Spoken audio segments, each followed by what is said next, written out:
السلام علیکم۔ بہادر گڑھ نامی ایک شہر میں شیرو پہلوان نے اپنی جوٹی دھاک بیٹھا رکھی تھی۔ شیرو لمبا چوڑا بھاری بھرکم آدمی تھا اور وہ اپنی ظاہری حالت کا فائدہ اٹھا رہا تھا۔ شہر میں اس نے پہلوانی کے لیے بڑا عالیشان اکھاڑا بنایا جہاں بہت سے لڑکے ورزش کیا کرتے تھے۔ شیرو پہلوان تھوڑی دیر کے لیے آتا تھا۔ اس کا چوڑا جسم، ریشمی لنگی، زرعی دوشالہ اور ایک ہاتھ میں سونے کی زنجیر دیکھ کر لوگ اس کے روب میں آ جاتے اور اس کا ادب و لحاظ کرتے۔ دکاندار بھی اسے بخوشی ادھار دیتے اور اس کی آؤ بھگت کرتے۔ اس کے اکھاڑے میں ورزش کرنے والے اس کا پرچار کیا کرتے کہ ایسا پہلوان ہے جو صبح شام ایک پورے بکرے کی یخنی پیتا ہے، ناشتے میں 50 انڈے اور ایک سیر مکھن کھاتا ہے، جس نے ایک شیر کا جبڑا ہاتھوں سے مروڑ کر اس کی مونچھیں اکھاڑ پھینکی تھی، وغیرہ وغیرہ۔ بڑے بڑے نامی گرامی پہلوان اس کا ادب کرتے اور اس سے ملاقات کے خواہش مند رہتے۔ اتنا بڑا پہلوان کسی نے دیکھا تھا نہ سنا۔ ایک دوسرا پہلوان بھی اسی شہر میں آ بسا، مگر اس بیچارے کو کسی نے گھاس ہی نہیں ڈالی۔ اس نے سوچا کہ اگر بدنام ہوں گے کیا نام نہ ہوگا۔ اس نے بڑا ادب اور احترام و اہتمام کے ساتھ شیرو پہلوان کو مقابلے کی دعوت بھیجی۔ شہر کے چوک میں اس مقابلے کا اعلان ہوا، جہاں نئے پہلوان نے کہا، بھائیو، آپ کے شہر کا شیرو پہلوان تو دور دور مشہور ہے، میں تو ایک گمنام پہلوان ہوں اور شیرو پہلوان کا شاگرد بننا چاہتا ہوں۔ شیرو پہلوان سے ہارنا بھی میرے لیے بڑی عزت کی بات ہے۔ تمام شہریوں نے اتفاق کیا کہ ملاقات کے بعد مقابلہ ضرور ہونا چاہیے۔ ویسے بھی یہ دبلا پتلا پہلوان ہمارے شیرو کا کیا بگاڑ سکتا ہے۔ شیرو پہلوان کو بھی یہ دعوت قبول کرنی پڑی۔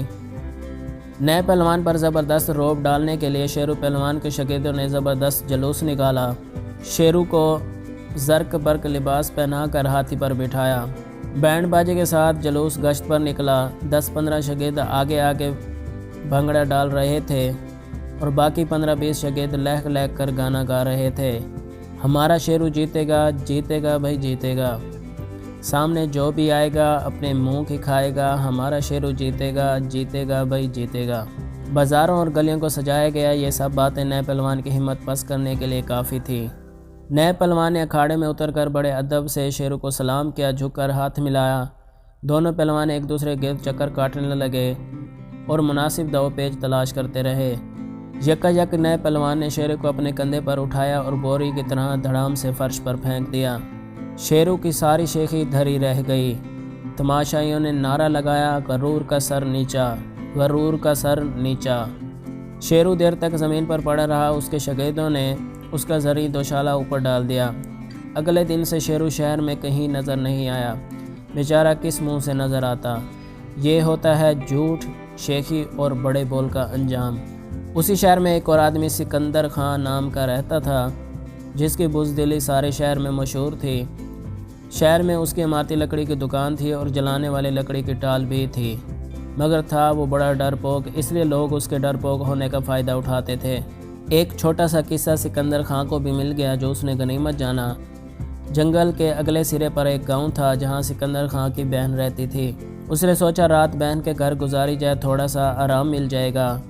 چنانچہ رات گزار کر وہ اگلے دن پھوٹتے ہی بہادر گڑھ کی طرف روانہ ہو گیا۔